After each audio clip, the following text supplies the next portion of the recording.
ইফতারিতে নতুন নতুন রেসিপি কার না ভালো লাগে? আমার তো ভালো লাগে, মনে চায় প্রতিদিনই নতুন নতুন রেসিপি করি। তাই আজকে একটা নতুন রেসিপি ট্রাই করলাম। আসসালামু আলাইকুম সবাইকে। প্রথমে 2 কাপ ময়দা নিলাম, এর মধ্যে দিয়ে দিলাম পরিমাণ মতন লবণ, পরিমাণ মতো ইস্ট দিয়ে দিলাম, তারপর চিনি দিয়ে দিলাম। এরপর সব উপকরণগুলি আমি হাতে ভালো করে মিশিয়ে নিলাম।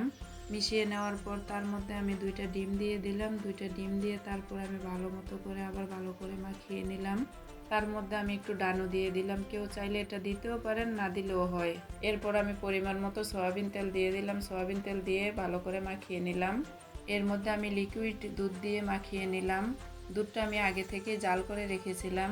দুধটা হচ্ছে অপশনাল, কেউ চাইলে দিতে পারেন, না চাইলে গরম পানি দিয়েও গোলাতে পারেন। এই তো আমি একটা ডোয়ের মতো বানিয়ে নিলাম।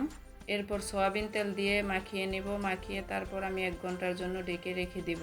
এতে করে ডোটা সফট হবে এবং ফুলে উঠবে। তারপর ডোটা 1 ঘন্টার জন্য রেখে দিয়ে আমি এর মধ্যে ভিতরের পুরটা বানিয়ে নিব। তার জন্য একটা প্যানে তেল দিয়ে দিলাম, তারপর তেল গরম হওয়ার পরে একটু রসুন কুচি দিয়ে দিলাম, তারপর পেঁয়াজ কুচি দিলাম। পেঁয়াজ রসুন কুচি একটু ভালো করে বাদামি করে ভেজে নেব। তার মধ্যে দিয়ে দিলাম লবণ, মরিচের গুঁড়া, একটু গোলমরিচের ফাঁকি, এর মধ্যে দিয়ে দিলাম আমি গরম মশলার ফাঁকি। এক এক করে সব মশলাগুলো দিয়ে আমি ভালো মতো করে কষিয়ে নিব।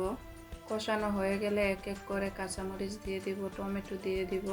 এগুলা দিয়ে আমি ভালো মতো করে কষিয়ে নিলাম।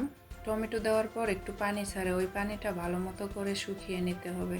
পানিটা শুকানো হয়ে গেলে আমি তার মধ্যে মাংস দিয়ে দিলাম। মাংস দিয়ে কিছু সময় নেড়ে চেড়ে নিলাম। এর মধ্যে একটু স্বাদ বাড়ানোর জন্য আমি দিয়ে দিলাম ম্যাগি মশলা। আমি তো ম্যাগি মশলাটা দিয়েছি, কেউ চাইলে ম্যাগি মশলা দিতেও পারেন, নাও দিতে পারেন। ম্যাগি মশলাটা দিয়ে আমি ভালো করে মাখিয়ে নিলাম। এর মধ্যে কষাতে কষাতে আমার মাংসটাও সিদ্ধ হয়ে গেছে, পানিটাও শুকিয়ে গেছে। এর মধ্যে আমি আগে থেকেই গাজর আর আলু সিদ্ধ করে রেখেছিলাম। এই তো দিয়ে দিলাম গাজর আর আলু। এই তো সব উপকরণগুলো আমি ভালো করে মিশিয়ে নিলাম। এই তো তার মধ্যে স্বাদ বাড়ানোর জন্য আমি একটু ধনেপাতা কুচি দিয়ে দিব। ধনেপাতা দিয়ে আমি ভালো করে মিশিয়ে নিব।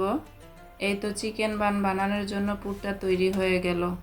এরপর একটা বাটিতে ঢেলে রেখে দিব কিছুক্ষণ ঠান্ডা হওয়ার জন্য। এই তো আগে থেকে বানিয়ে নেওয়া ডোটা নিয়ে এখন আমি গোল গোল করে বানিয়ে নিব আমার হাতে। গোল গোল করে বানিয়ে নিয়ে এর ভিতরে আমি এই যে বানিয়ে রাখা পুরটা দিয়ে দিলাম।